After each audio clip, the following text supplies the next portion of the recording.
Welcome to Behavioral Health Today, a podcast brought to you by the Triad Network. This podcast is designed to share trending topics occurring within the world and our communities and bring them a behavioral and mental health perspective. Welcome to Behavioral Health Today. I'm your host, Dr. Graham Taylor, and today I'm joined by Jeanne Michele. Jeanne is a trailblazer in personal development, combining over 2 decades of expertise in teaching, modern philosophy, and coaching to empower individuals, couples, and leaders to turn their deepest aspirations into reality. Known for her innovative approach, Jeanne helps clients navigate complex relational challenges and everyday struggles, offering fresh, transformative perspectives beyond traditional methods. Holding a PhD in psychology and a master's in spiritual psychology, she is dedicated to guiding people through some of life's toughest challenges. This fall, she released her debut book, The Infidelity Cure: How to Rebuild Your Life and Relationship After Your Affair, a powerful resource for individuals and couples seeking to heal and transform their relationships. We are excited to welcome Jeanne to explore her insights on male infidelity, its impact on relationships, and her approach to helping couples heal and rebuild trust through vulnerability, self-awareness, and a shift towards more collaborative partnership. Jeanne, welcome to our show. Thank you, Graham. I'm really delighted to be here. It is really nice to have you. You know, as we start out today, congratulations on your book. That's always quite an endeavor, I know, and congratulations for getting this out. Thank you. Thank you. That's It's been a good. work in progress for sure. So this is the book about men, relationships, affairs. As we start out, what explains your interest in choosing male infidelity, kind of as a central theme in your book?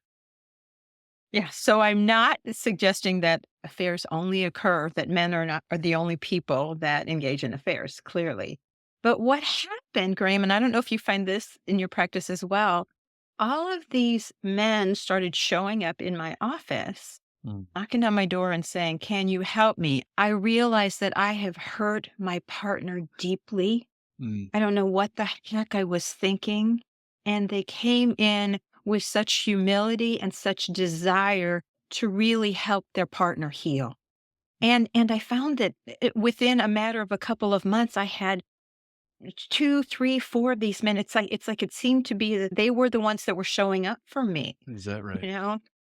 And again, I found their humility and their desire to connect. It really touched my heart. Yeah. And I think about the stigma that society holds on infidelity. It's tough. We use words like cheater, he's a cheater. And we have this idea about cheating. You get an F on a test when you cheat. I don't use that word in my book because I think it's a label. And Mm. so we look at What's the affairs or risk of affair using that as a behavior. label? Do you find? Yeah. What's the risk therapeutically? You use words like betrayal, infidelity of Hmm. trust. And I want to find Hmm. out exactly what you mean by a breach of trust or the infidelity, what that actually Hmm. means, because it's not. I think there's probably a number of levels for it, but you're talking about Yes. the importance of choosing words properly Hmm. Hmm. to therapeutically kind of till the soil for discussions that can Hmm. probably be more positive and growth Hmm. oriented than maybe ones like Hmm. that are more labeling, cheater, et cetera. Hmm. Right. I love what you share about tilling the soil. Great metaphor. Because what we do is we want to set the stage Hmm. for healthy healing and well being. And when you label someone as a cheater, what you're not saying is, you behaved in a way that was incongruent with the commitment you made to our relationship, whether it's a long term relationship, whether it's a marriage. And when I say you are a cheater, that puts a label on you and identifies you as opposed to a behavior which can be worked through. Labels seem to stick. And there's such a connotation that comes with that just has such negativity to it. Yeah. I just don't like the label. I don't know what your thoughts are on that as Well, far as I labeling think is it's a, concerned. I think it's a good thought. Let me hold my thought. I mean, I can Sure. weave it Okay. in with All something right. I'm going to ask you right now, and then we can weave it in together.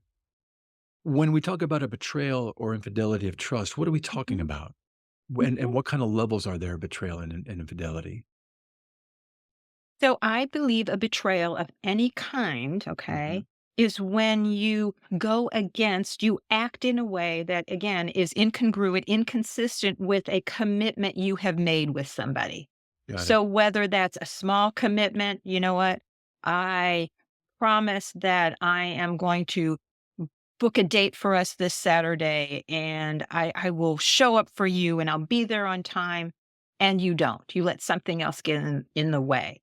Now that's Yeah. a smaller betrayal, but anytime you make a commitment to somebody, the bigger betrayals are you're in a monogamous relationship and you love one Right. another and somebody at work turns your head and you start noticing that you're paying attention to them. You go out and have a drink with them and you put your hand on their leg or you Mm. give them a hug that lingers too long. You're starting to do things that you probably wouldn't share with your spouse or with Yes, your I partner. get it. So I think that's an indicator. Right.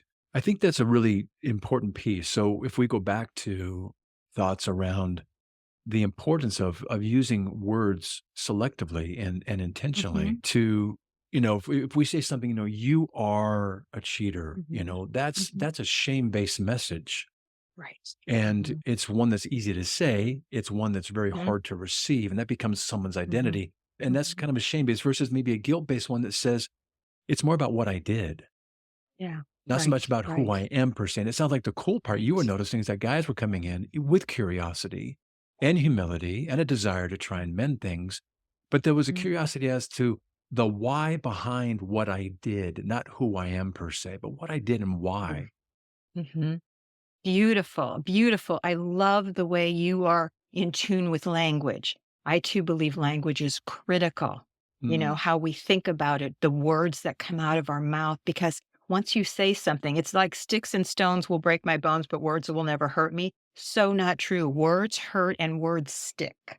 that's right. So, going back to the idea of the shame based labels, Yes. it guilt and shame are different, to be remorseful and have guilt over an action you took is appropriate and necessary, unless you have some really tough personality disorder that, that makes it more difficult for you to do that.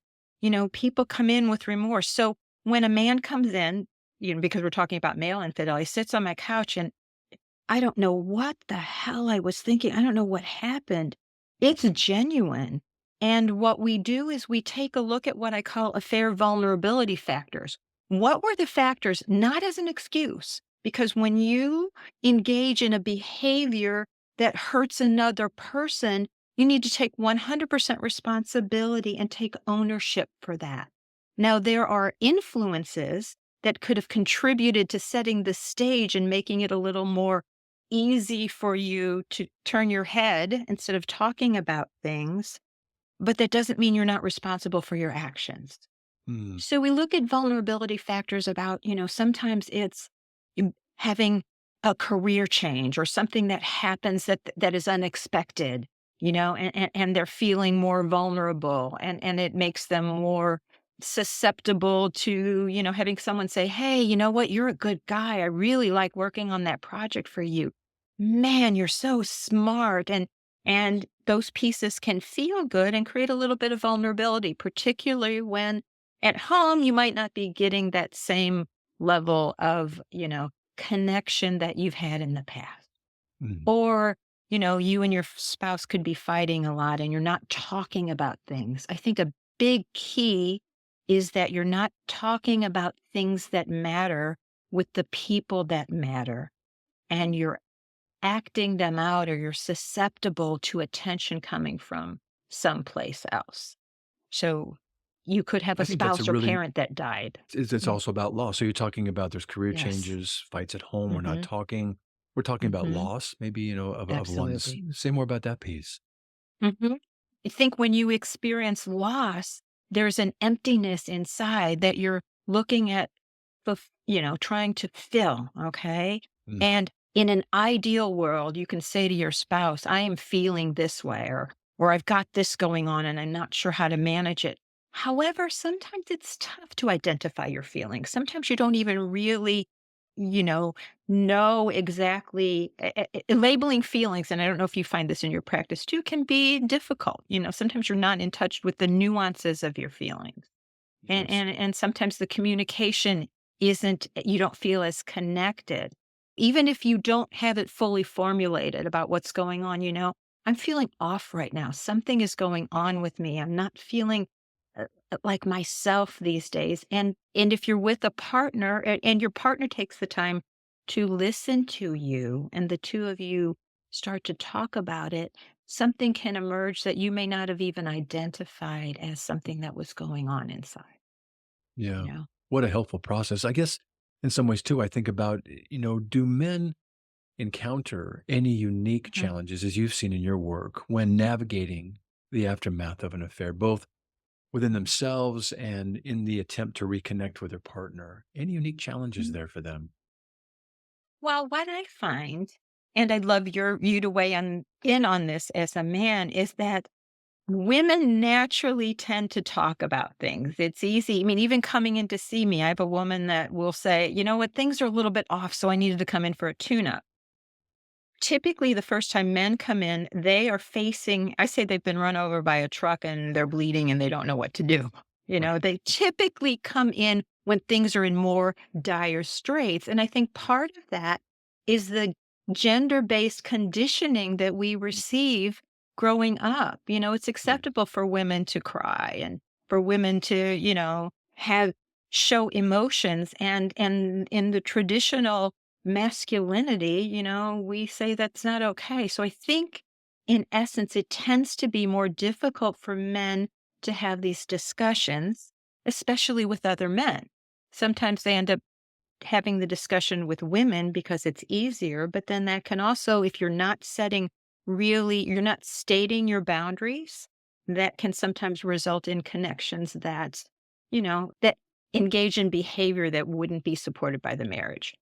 And just to continue, what I do find is that when men come into my practice, they really appreciate, and when I say they, I don't mean to stereotype, but when I have men come in, typically the experience is it's an open space. They Mm. feel safe. I'm not sitting in any type of judgment. And we go really deep.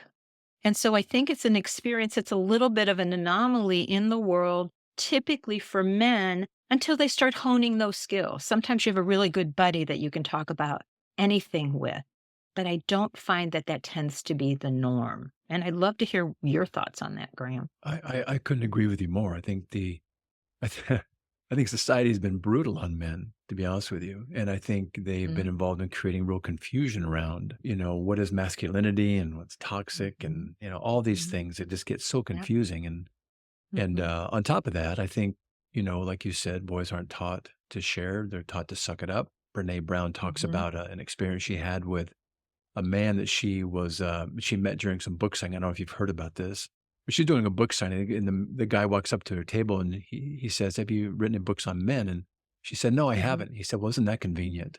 Kind of caught her off Oh, guard, and wow. No, I he haven't talked heard about that. how he said, "My family would Mhm, rather I die on my white horse than come down and talk about the struggles that I'm having." And that captures something I think is pretty good. Men have a hard time with shame because we mhm, get personalized. It's us who we are. If we do certain things, mhm, express certain mhm, things, it's not so much guilt. It's not more times than not taken on as shame. I'm sure mhm, you see that too. mhm, And so, yeah, I think those gender-based things, I think the societal pieces really make it tough to maybe even talk about some things early on in a relationship, even in a preventative way. mhm, We look back mhm. and say, well, why couldn't you talk about that? Or why didn't you intervene earlier? Why did you let this happen? Was there a place where you could have had an off ramp and then gone back and talked Mhm, about it in the relationship? And mhm, guys, like you're saying, sometimes say, well, how do you do that? What do you say? Um, no. mhm, mhm. So, I yeah. think that is really critical because what I tend to find is when the relationship, people are getting along and the relationship's going okay, no one wants to rock the boat and say, oh my gosh, especially guys. Oh, I have something, yeah, that I want to talk about that's been bothering me. It's like, no, she's good. We're good. I Yeah. don't, Don't rock it. don't Yeah. rock it. And then when things are rocky and you guys are arguing, you don't want to bring up something else that makes it worse. And I think it's learning for both people how to be more mindful and present and authentic about and honest, first with yourself, I'm a little off, something's going on. And then to cultivate a trust with your partner that you can share some things that maybe you don't even have fully formed yet, that you just want support in and you want to talk about. And I think it's difficult and it's doable. It's It is doable. doable. Yeah. Yeah, it is doable. Tell me then, I mean, you're talking about some things that maybe in lieu of being able to do this early in the relationship, almost maybe Mhm, preemptively before something happens, mhm, mhm, they're going to have to do it at some point thereafter. So for someone who has just discovered or admitted to mhm, an affair, in your work, mhm. what are some of the first steps towards healing for the individual themselves and as you begin to take a look at their relationship that's been impacted? Well, I have some things that I call do's and don'ts.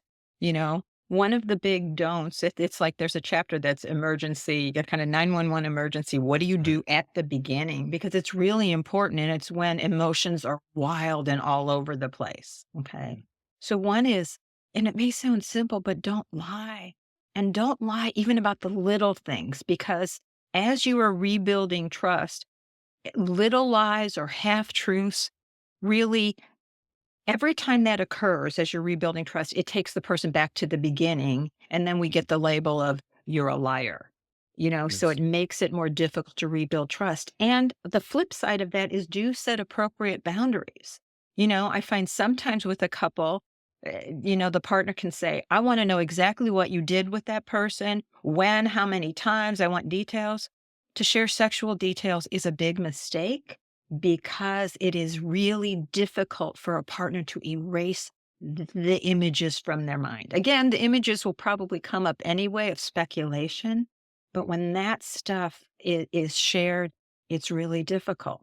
Now, it can be hard setting boundaries around that, but I think, one of the ways to do it, again, is to work on being as authentic, I say kind and direct as possible, and say, I don't think that that is really, uh, that's not something that I think would be helpful for us to move forward if I share the details of that. I Mm. really don't want to. And then sometimes you need to get outside help, because infidelity is difficult to heal on your own, especially when emotions are, and it's, be careful of the commitments you make. It's tricky, for a guy that's had an affair, because on one hand, they really need to do what to really be diligent about rebuilding the trust, really to come forward and to take care of their spouse and help her heal her heart.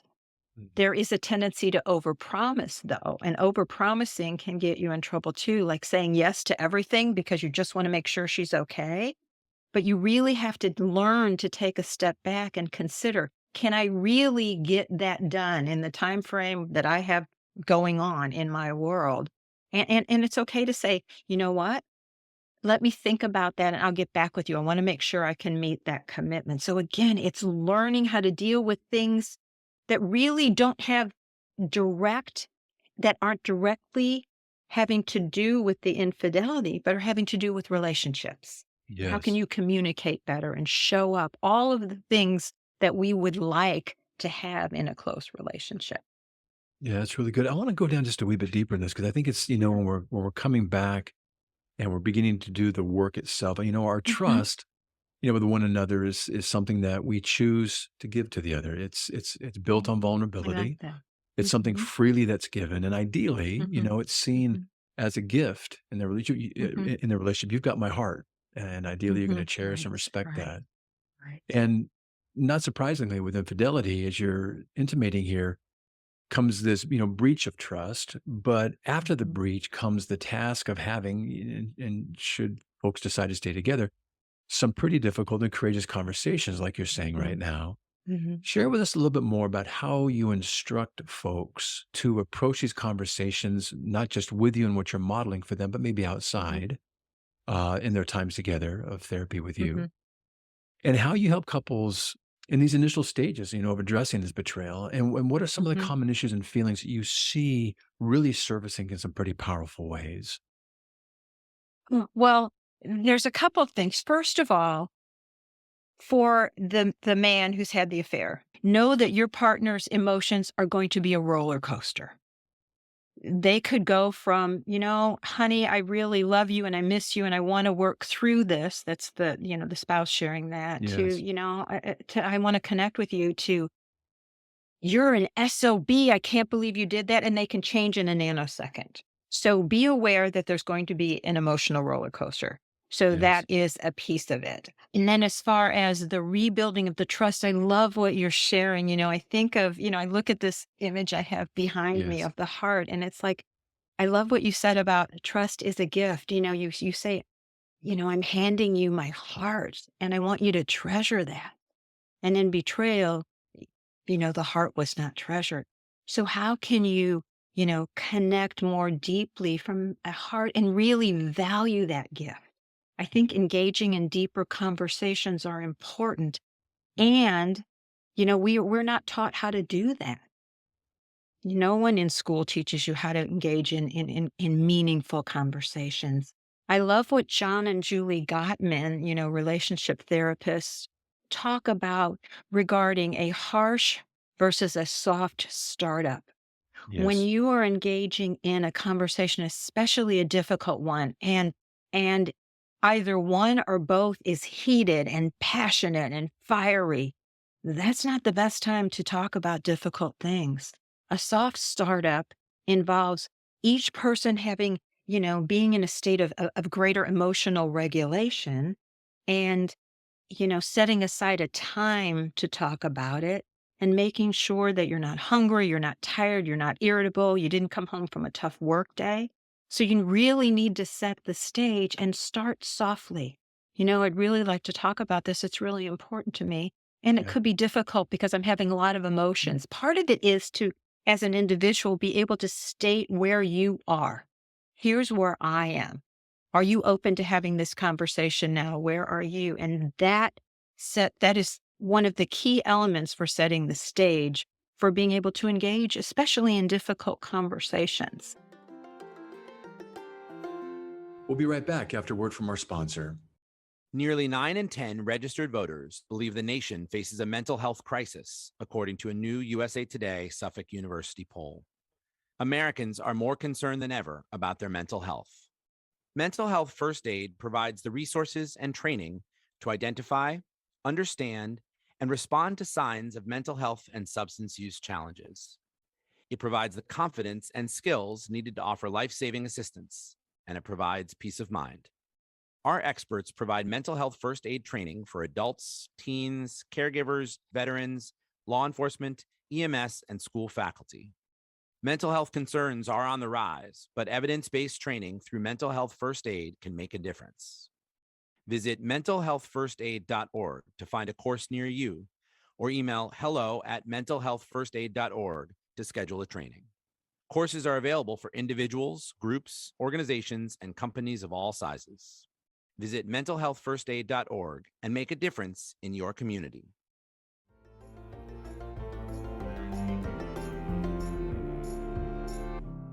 That's a really lovely answer. I think what you're, intimating towards too is that in order to heal, we have to tap in almost to a higher self, and that is Mhm, fraught with all mhm, kinds of thoughts and emotions and feelings and reactions and all kinds of things mhm, spinning out of control. And I think mhm, it's so helpful to look at some of the healing in stages, in the early stages. Maybe we just do all of our work here in the mhm, therapist office mhm. because it is so potentially, Yes. ignitable here and incendiary because these topics are Mhm, so painful.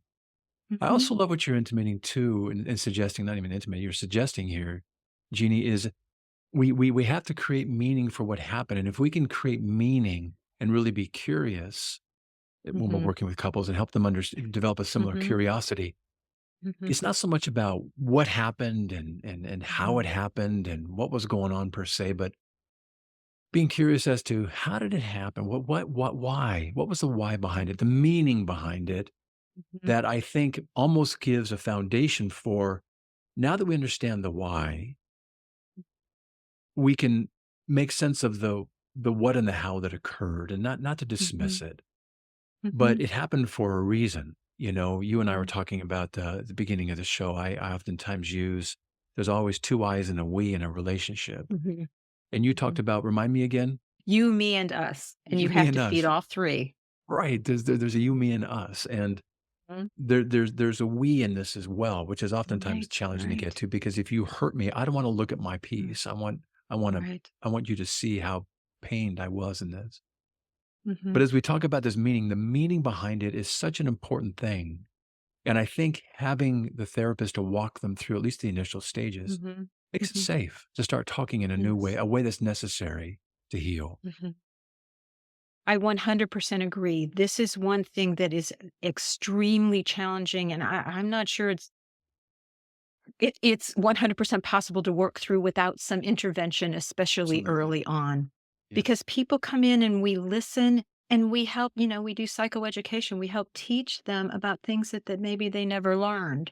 And Mhm. coming back to the why, I think, it's looking at those factors. And one thing I will say that contributed, the contributing factors, the vulnerability factors. And one thing I will say for the spouse, here's a tricky thing about the why. Spouses want to know why. There is a piece that they will never fully understand ever. And that eternal search for the why it can also, lead to a lot of frustration and arguments. I don't understand why. I would never do this to you. Yes, we were going through a rough patch, but I would never do this to you. Why did you do this? You got to Yes. be really careful to not beat someone over the head with the why, but to look at what are the factors. Where was our life on autopilot? Where were we not talking?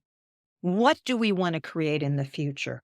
How can we best heal? How can I hold you in a way that you feel like I'm holding your heart? I think it's to be able to ask those questions to one Yeah. another.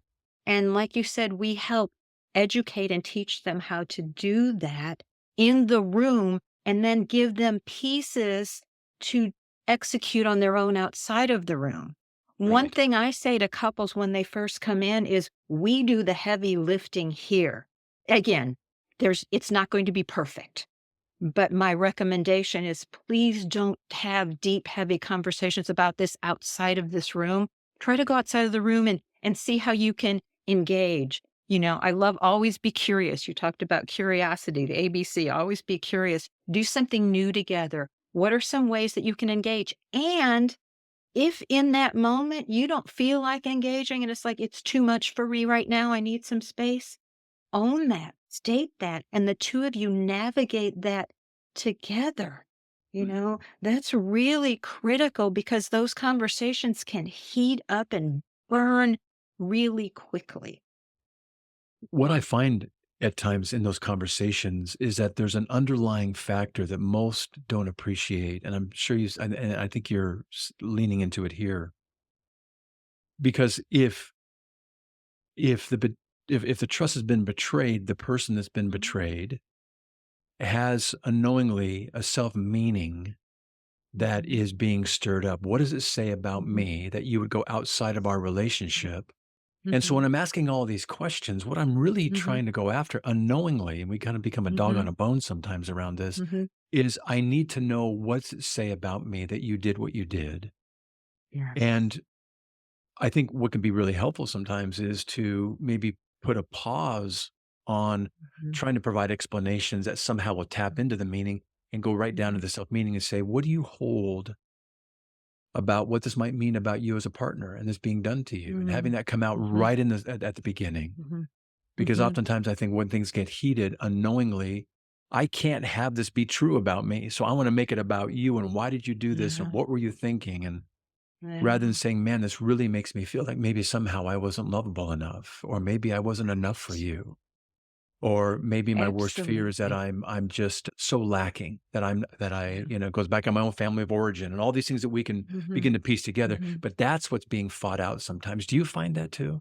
Oh my God, absolutely. I have a chapter in the book for the woman that has been betrayed, and we really talk about that because women in particular, mm, female infidelity is different. We could do a whole nother show on that. But when we're talking about women and what's wrong with me? Why am I not enough? What did I do? And a woman experiences the shame too. What do people think of me? My husband cheated. What does that say about me? And the shame of having people, know that she had a spouse that betrayed her. That's It's right. huge. It's huge. And that sense of angst about oneself. is really big too. And it absolutely needs to be worked on. And one of the things, we work on with the women are, where have you not been setting boundaries? Where have you not been Mm, honoring who you are? Where have you maybe swallowed your voice in this relationship and not talked about your needs? That's a piece of what gets cultivated too in infidelity recovery. She also needs to get stronger in who she is and communicating her wants, needs, and desires. And self care is really huge in this too. yeah. Recognizing that some of the work for each person, going back to, you said the I and the we, I say the you, me, Right. and us. We need to make sure that each person does their own work. The man, in this case, the one who has betrayed, really needs to do work on his own. She can't fix him. He can't fix her. However, the relationship is wounded as well. So it's Yes. really addressing all of those factors. Yeah, those are good. With that in mind, let's talk about the type of growth that you're seeing being possible for a couple, both Mhm. individually and in their partnership. Should they decide to stay and work this out? What's the growth looking like? So here's what happens in a crisis like this. It's like you get hit over the head and it is front and center. So normally, the kids, taking them to sports, work and whatever, it can be all consuming. Something like this shows up. The urgency is so high that I think the ability to pay attention and to learn and to cultivate new things is very high as well.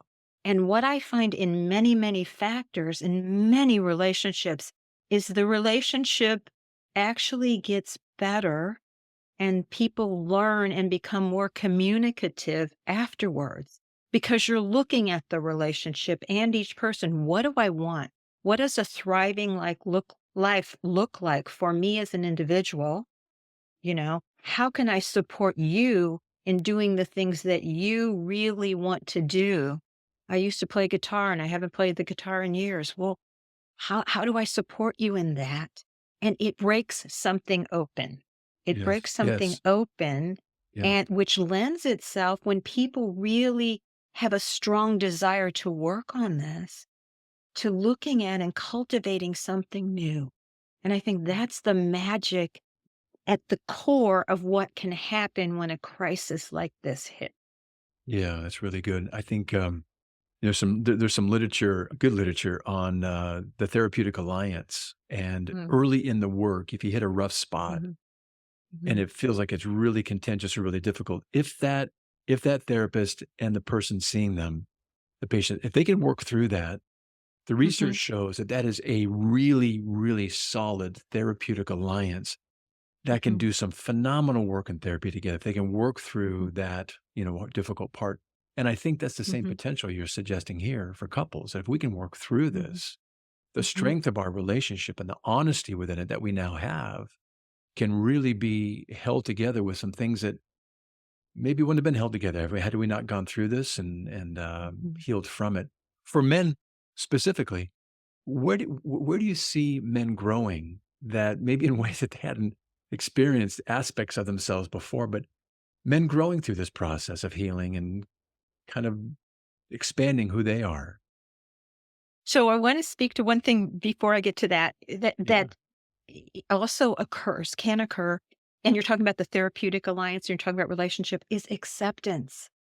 Mhm. We had, whether it's someone coming in to see us and they have, what you said last week, I didn't really like the way you said it. When they have permission to show up and state something they're not happy with us, and we take it Yes. in and accept it and say, oh, I get that.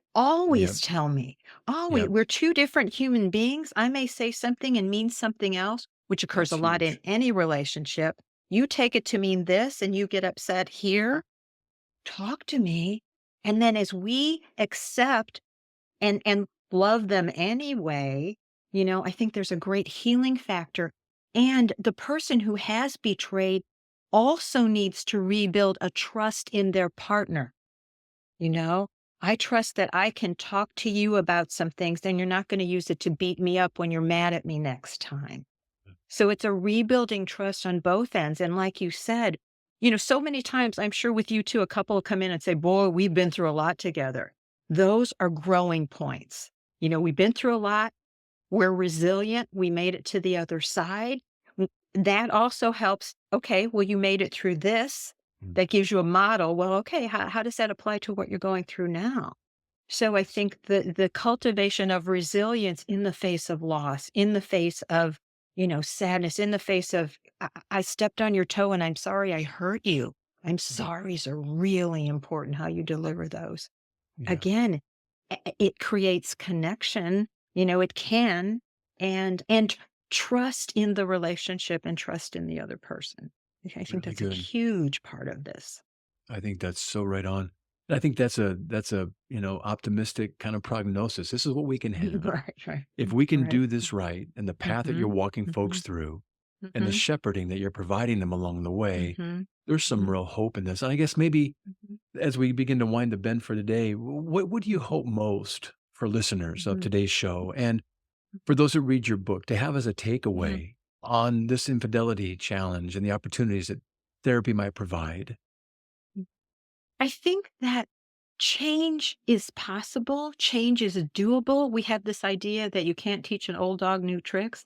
That's not true. If what you want is important enough to you, you are able to look at things differently, be curious, shift your behavior. So I guess at the end of the day, what I'm looking for is to offer hope. If this is something you really want, then put the effort in, and it can create stronger connection with your partner. It can create the ability to communicate in a much more effective manner.